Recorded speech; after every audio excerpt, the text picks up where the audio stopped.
Minnesota Otiasia. Oh yes. History. Okomu Yura Nado. At every time Obekon, even within the party, no. None ni rates the cost. Minnesota Otiasia. Oh yes. A cost from 2008. Yes. 2007. Onya 49.something%. Good. And I will launch Martinia 32. Yes. Then 2010. And a course through I think a Kobe. Oh yeah. Or you're hard worker. You can't be a hard worker. O nimbre. Yeah, Cassie, the Biame Bahame can say 2023. Yes. 2023 ABC and constituency be a Nigana had Dr. Baumia on Mukranya 4 times. A bit more quatching, but minimum 2023. I won't call out Busuko. And to delegates no, Omunimono. Only that Yeni Aimoe Omoniki. A bit more constituencies be Wagana Homura Hoda. There be. Up to now, still a Montimingo. Yes. It's a Kajuman and you're not. Na easier nkom wako but Dr. Baumia ako at least 4 times me na ako be 3 times. It means how hard he works all over Ghana. It is owinia anya mbe ya na dumo be winia enye luck enye chacha eye adwumaden. That is one. Number 2, delegates so ejinidi omo ahu adwuma waye omo ne nete omubu bebre wa Dr. Baumia omo nsusu okwose delegates no Dr. Baumia boa omo omo nim no omo ne na aye adwuma wo party no papa mu boni mu omo ne na atena at least for the past 17-18 years. But that no see MMDC is no because I meeting bi nti oye no see o what say na baba isi akohia we isi no say obi so masemu abria 8 years ago na ekufa do appoint you MMDC is no why na boa omo. And also at the time, no, each person be with 10,000 Ghana cedis. At that time, that was Saturday Ukrainian settle Abemu. But Dr. Baumia was able to mobilize resources. Now, Omo be at 10,000. So, on cost support assemblyman for election building. Ebe kosono. It's not Obi so almost said. Se me o bremo na uhia mo ano. One from you. Me ana mbabe boa. Ade na de du mi so a because nipa no so and no cry MMDC. Yes, MMDC all the way to polling stations. Yes. Bebre wo ho mo din se forms na ya mo fa na e da hokwa MPP forms na hokwa ye bebre countrywide. Dr. Baumia etua ama mo numerous occasions nye baako enye mienu enti a registration party registration card for all police station, all constituency and all regional registration we a police station executive now or card Dr. Baumia ASP Charles Adaba retired say Upper East no crescent Dr. Baumia na follow ni na echo super you know only in crowd there free for the ASP Charles Adaba good morning to you and pay you know as I was saying, it's a year Jumading and a delegates in Sunimo, Omina Yajuma, and they understand. I mean, I can't tell you, Niano Susua, former executives, non Susua, do more back someone to Abano. As I say, a car almost a Dr. Baumia. I can't, in fact, make us on the chief promoter or no, and then Kasa, so almost so you're part of the party, see a deal Mubekam. Of course, Nini Anum being so becana, a moment in a yard in your decoto neck, and a neck and so near yarding, and then a yarding, you mean a yarding. The first is any panaya, you may be in Chester Pass on Kahubi. It's former constituency executives, regional executives, national executives, MPs, DCs, ministers, well, who sank of fooling in our ministers with party card, who are with me by ministers, no your party. Sank of fooling in our sign former one year, Mabeka, Dr. Baumia, but that should tell you, say, party no. Onimomo party ni susu ni no enti se owinia e na me kan enye lak na nya so obi awie mu ama no obi awie mu ma no obi ansusu wie mu ma no wo se wo se asa odi obi ko ekoko ntokwa na onim se wo bebo no onim se bro e wa akiri ebeba no I start here complain and I'm a so me and I'm any a ding me and I'm a bon crofo na no na ma hia mo kan ho so be hwe me na no na ma so te say woni so betimi abro na complain de ye Sir John o se wo so ne kaya beko Africa ro ne ho Africa na kaya wo so na wonim se kaya so na so ne beko enti sa complain so munyai na ye be wiem na obi awiem the last time me awiem when so obi awiem you will be beaten fair and square yan kan sa ni yan ntum ni yanko yanim o ma start mu kan che mu nkrofo o mu di wachi no mu ani abro ho se mo start ni o mu bonko mo se ade ni e bia na anyeye wa ho no mu psyche o mo ho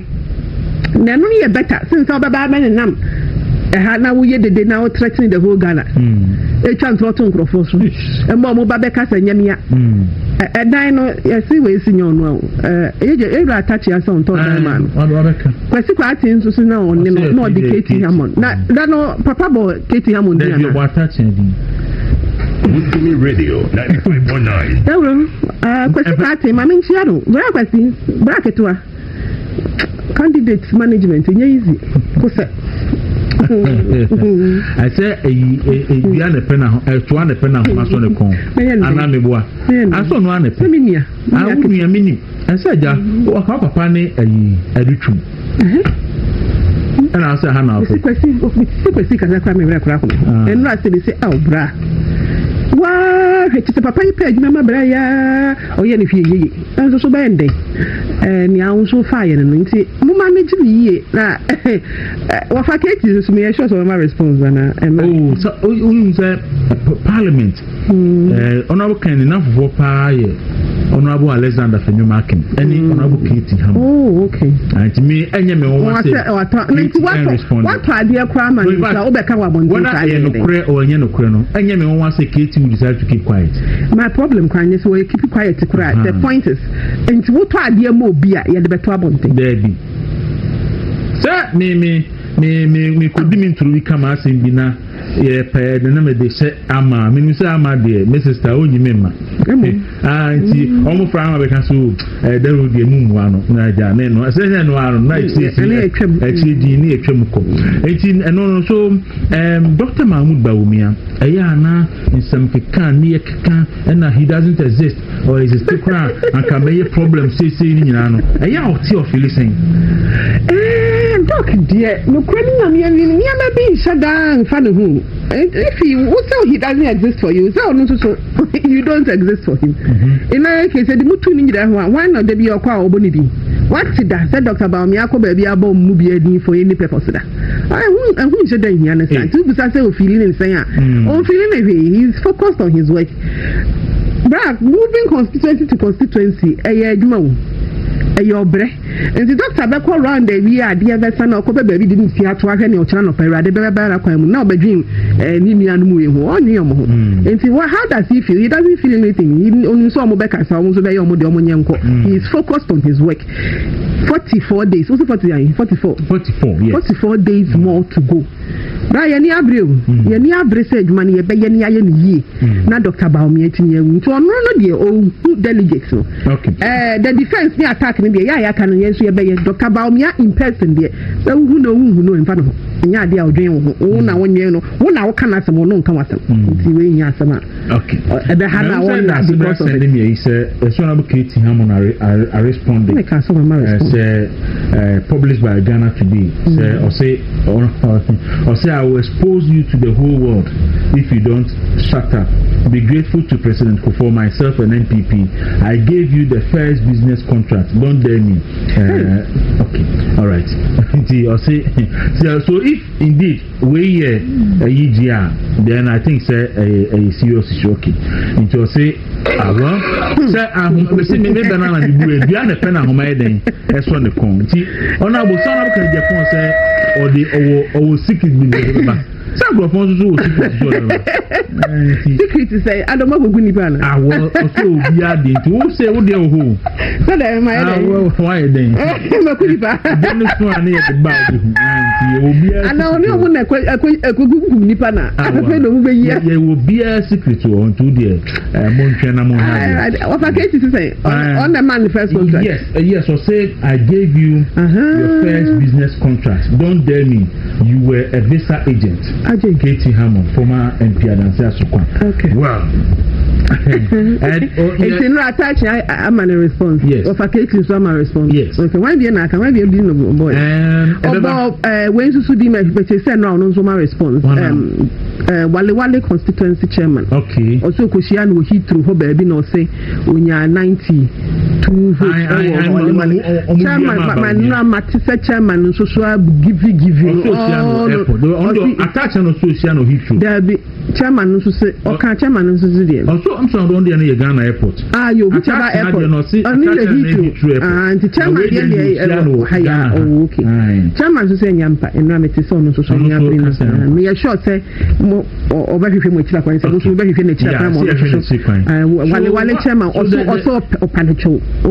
In fact, Radia and Miti and so Canada Bible and Rano, so Fakuram.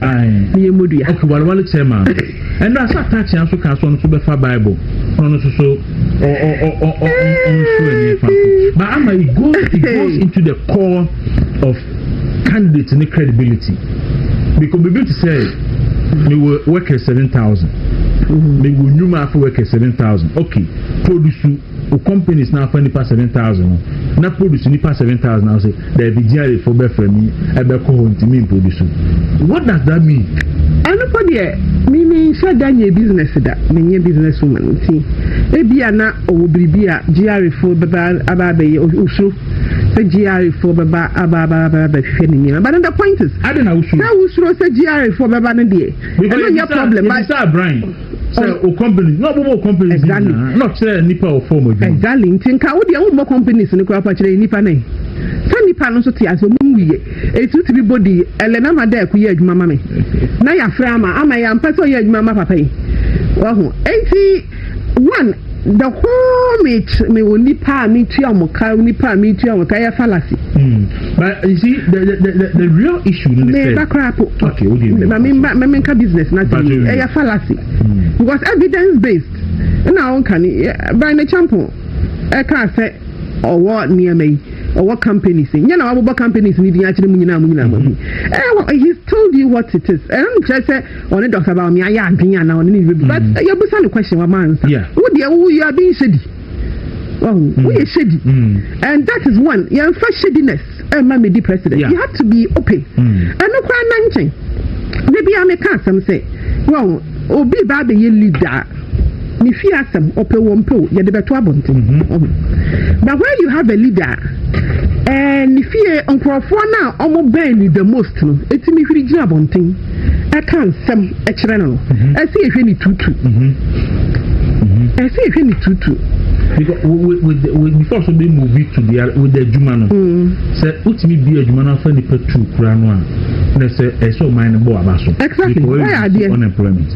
but so person the president say so ye no kwafo na me kan say shediness no nipa minu ana no nipa 300 ma for ma mtu omuka e be bo abaso ba wo ni 300 and cash over 7,000 na over 300 there ana make am say even wa mama number there be me say even if 50 kura na wa let the public know say my friend if 50 adwuma so I just say na no why accountable to the people na unya me the president people na who try and through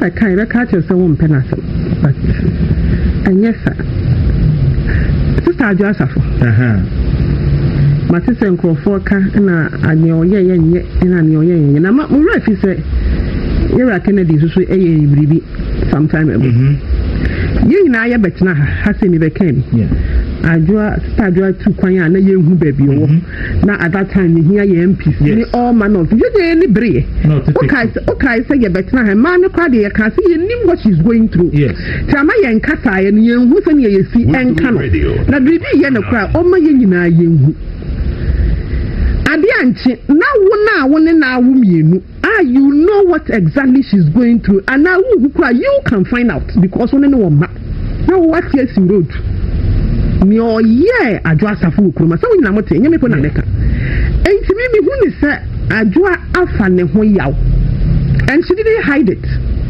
kasa adwa kasa ye no o can plain tan yo ye no eye ne ya and in her estimation obi okura saa suban ye ntimi mfa ni medi president enu so nkrofo so omonti ase ena na me ka no ya obi aso obedi president ani fi asem hu hia nipa etwa ne ho ahia ni twotwo mu ntwofo no how he treats them very very instructive very very important nipa na ben no ne yire ana ne yire no ne mama me no ne maame ne papa ne nua mema na busuafo na dwumayefo nipa omuhu no on a daily basis nipa oni omote no sani osini omotena no ehu hia ebise saa suban no de besi abonten e de ababa ye yaka etu pa ye candidate analysis sister adwa na abeki mekan maame ba ku bi nso ne na wo TikTok on de be fie mienu ni be biaza so kana semi and no another matter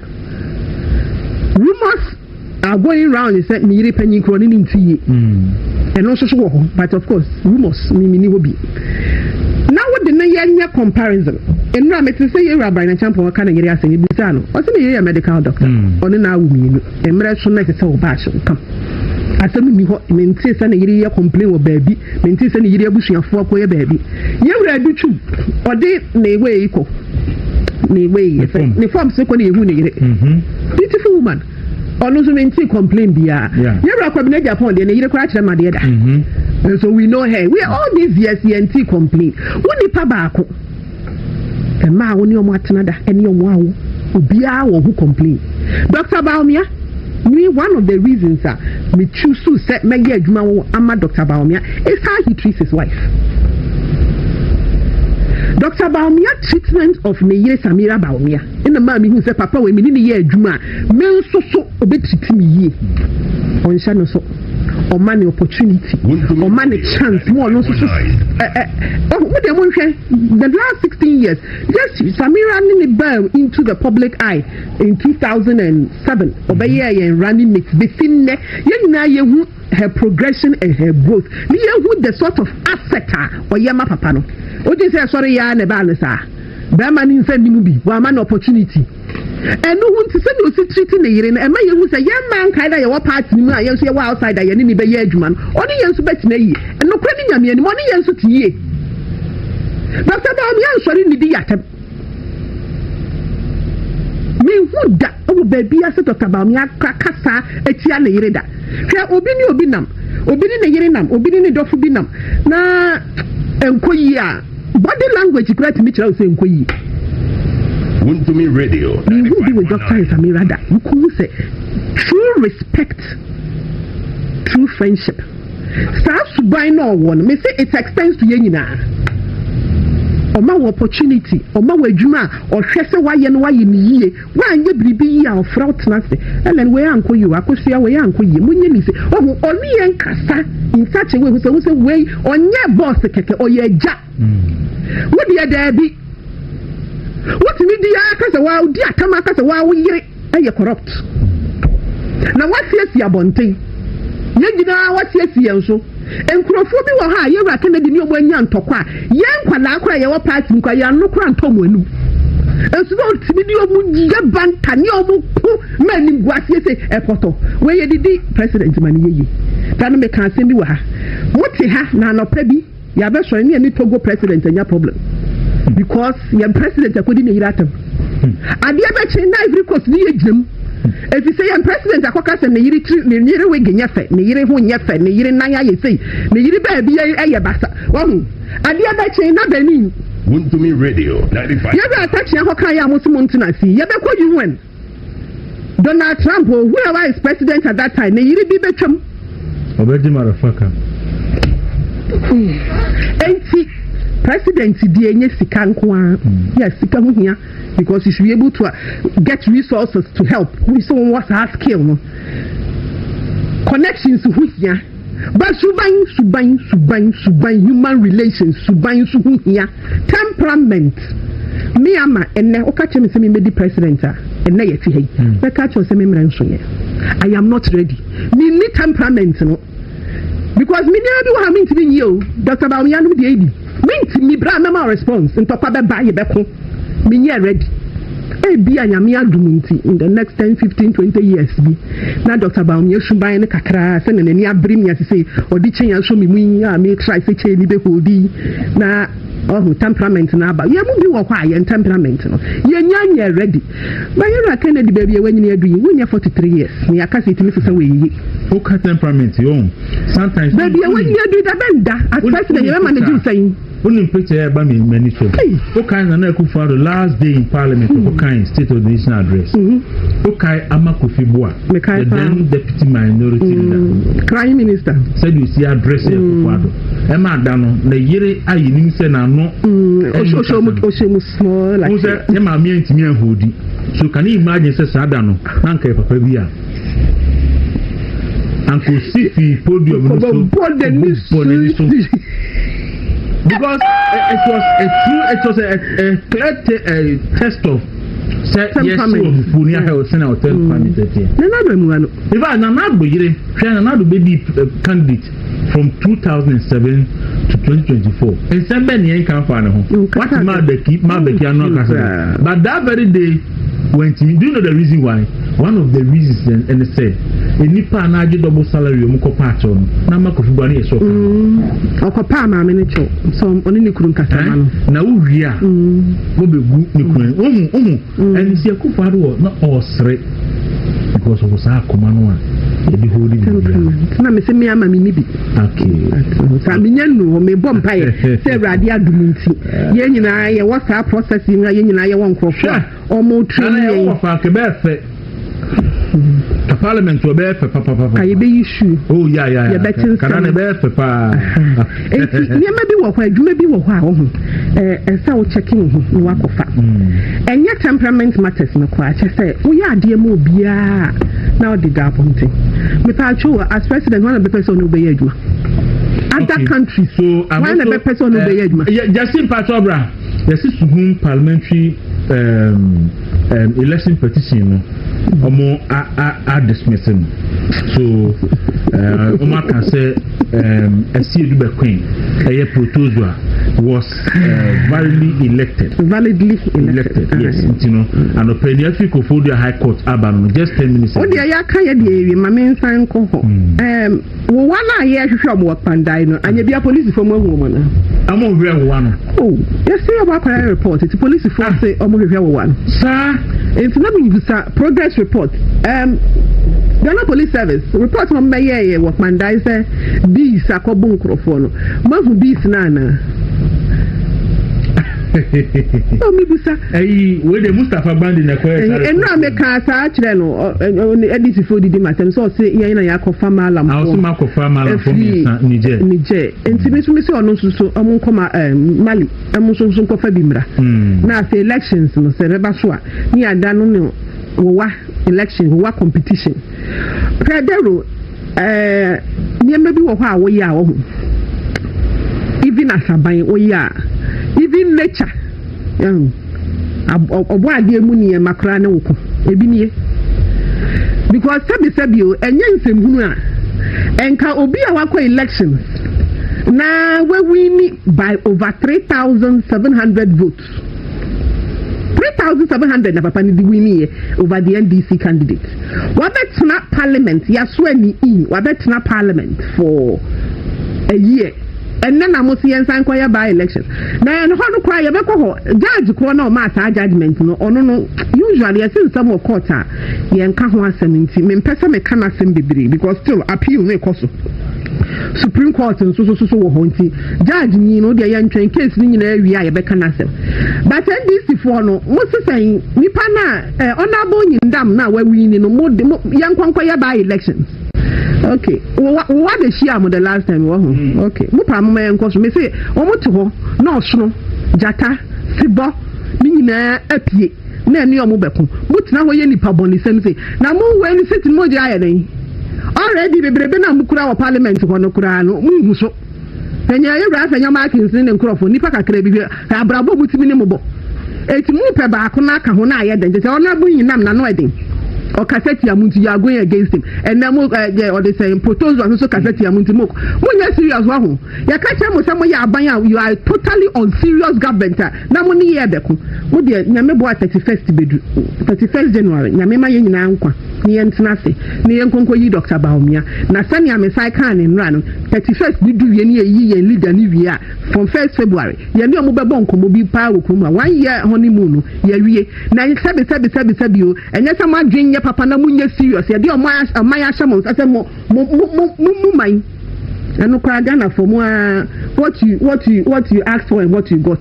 Compare by Papa Obi or serious so obu mine. Many a break so mine ye pesi somewhere. What go find your Mahama? What say or them Diagro. Instead so be concentrating on the hard work of governance, no, and then the health sector niaye. And then call for echo from folder and then department to department FIRS. So we you more than 10 years in here. Makofa Kando, dining hall prefect, Abetnaho, and all mixing up the health system. And then I say part of the northern region, anti-snake venomous, anti-venom. Asa, draw near the Bekono, and Yaguno. And no more Jasonka. By elections, no more. You catch them some useless government, because Ellen Anoya, and you're uselessness. And yet uselessness, a whole parliament, a whole government. Mobata was a young boy rerun on an election that happened a year ago. And the Sika, the resources in Shemu. Make a nice teachers who come to me to your the outcome of the election is not here. Useless government. They say, oh, Biara was our by NDC, useless. Honestly, total uselessness. 1 year near what you are trying, Papa Bain. I saw almost $1 from and $1 the call from the year. How does that affect me my life? Banchina and I call Kodija. More much yes, Kodija for Bruno. Dollar I call from a boy saying. The last time I came, it's not repeatable. Last year by this time, Ideal Milk, the small one. Yeah. With only 8 cities. Okay. I'm not paying what I see for school. My Kotoba 12 to 13 cities. Just one on just within a year. It took actually $1 about for my. How does that affect my sugar, my Ideal Milk, my kenke? Less than a year, the 5 cities cost 7. Until now, I don't talk about and so on. So we just and I said 2 cities a year. So it means 4 years. Now what can't $1 about from $1 now about for I don't make what $1 in dollars. Make what milk can pay me $20. It's almost nice. I'm now more can more dollar now about from necessary to me reflect where your brother many of it. $1 some Bank of Ghana, ya can sika mudi wura mu no what that first no say boa so our papa na da can no kure in just 1 year with the $10 billion and I hold this city no we okay $10 billion money me to me ya sisa ni nyina akoma nkrofo woni dey say sika na ntina Ghana how ya dey akobua other people's economy. Now we have a catch and $1 above from me and then. And then we could jump na me koto banchi, me koto bodia, me koto toast, me koto tomatoes, me koto ni amini mabedia. How is the dollar going to affect me?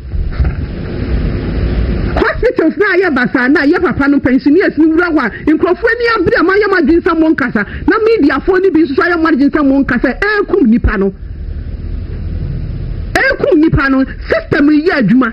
What's in my bank? My good system means the next will be records for the past 5-6 years. It's a lot within a while, they now have to go back and redo you. I mean, it's a woman. And who yamo by elections would yamo. One pressure. The next time, what be a mistake of go around.